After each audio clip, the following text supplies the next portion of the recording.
নমস্কার। আজকে আমি বলবো মূলাঙ্ক অনুসারে নতুন বছর 2025 সাল কেমন কাটবে আপনাদের। প্রথমে জানতে হবে যে মূলাঙ্ক কি।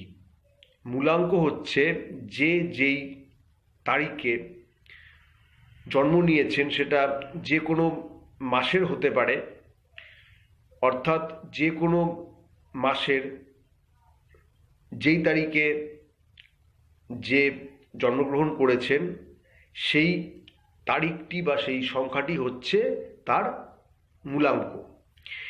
এই যে মূলাঙ্ক, এটা 1 থেকে 9 পর্যন্ত হয়, অর্থাৎ 1, 2, 3, 4, 5, 6, 7, 8, 9 এই এক একটি সংখ্যা হচ্ছে এক একটি মূলাঙ্ক।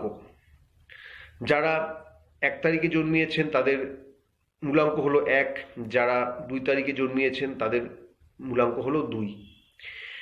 এইভাবে 9 পর্যন্ত হবে। এবারে প্রশ্ন হলো যে যারা যে কোনো মাসের 14 তারিখ অথবা 15 তারিখ অথবা 16 তারিখ অথবা 30 তারিখে জন্মিয়েছেন, তাদের মূলাঙ্ক সংখ্যা কেমন করে নির্ণয় করা হবে। এক্ষেত্রে 1 যোগ 4 = 5, অতএব তাদের মূলাঙ্ক সংখ্যা হচ্ছে 5।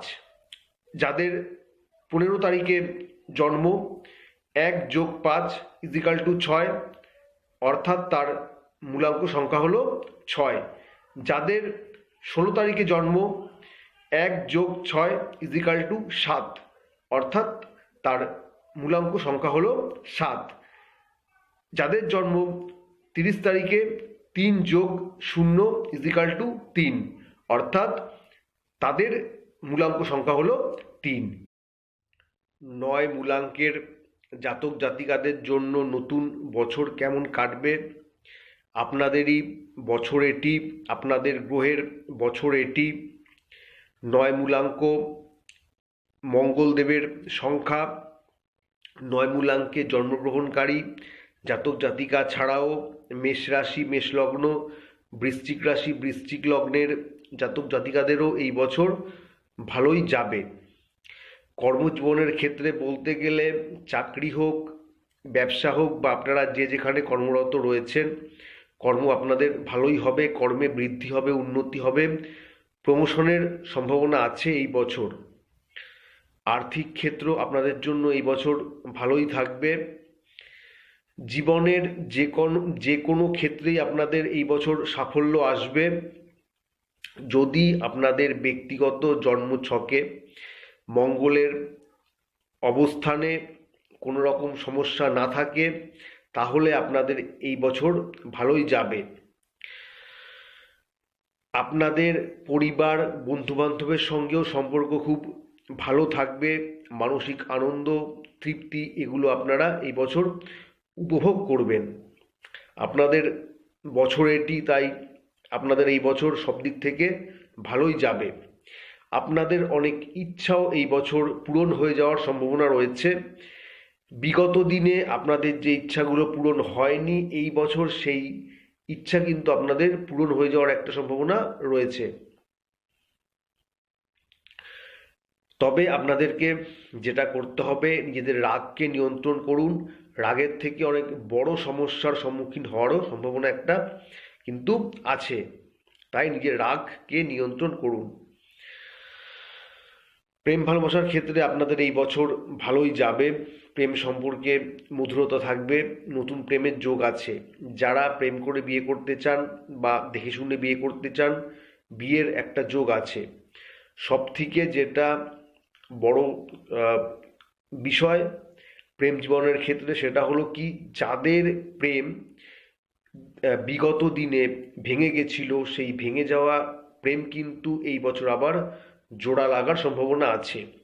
আপনাদের ছেড়ে যাওয়া বন্ধু বা বান্ধবী, প্রেমিক বা প্রেমিকা, এরা আপনাদের জীবনে এই বছর আবার ফিরে আসতে পারে।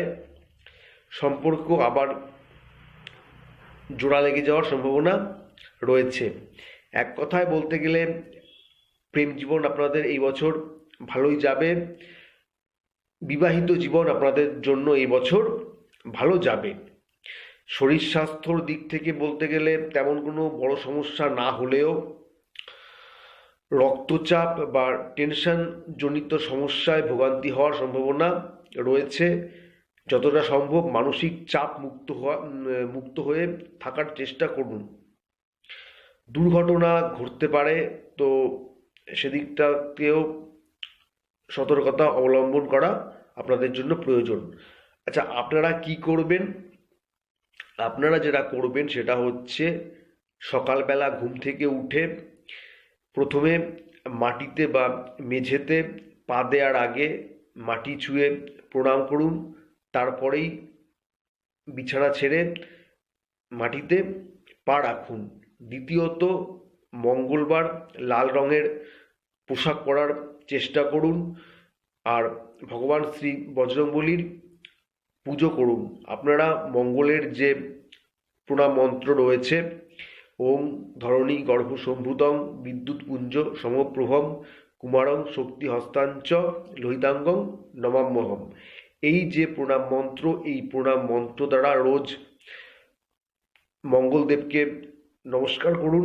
দেখবেন আপনাদের জীবনের এই যে যে সমস্যাগুলো ছিল এগুলো কিন্তু আপনাদের আর থাকবে না।